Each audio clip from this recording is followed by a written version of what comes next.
Ciao bellissimi, bentornati. Ieri sono partito con un progetto, dovevo fare una buca in giardino. Però ho pensato, ma aspetta, perché non conto le palate di terra e ne faccio una per ogni iscritto? Quindi ho deciso di estendere questa sfida anche a TikTok.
Il ninja.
La scatola, questa è la scatolina e questi sono tutti i vostri commenti che sono stato una vita a screenshottare, editare, stampare e li ho appallottolati in questo bel rotolo di commenti.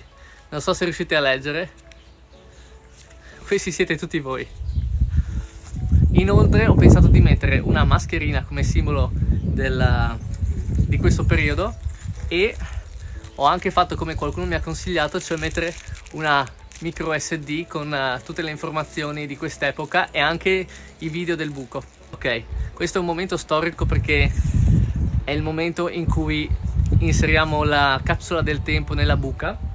Ho visto che qua, togliendo un sasso, è restato giusto un buchino dove infiliamo la scatolina.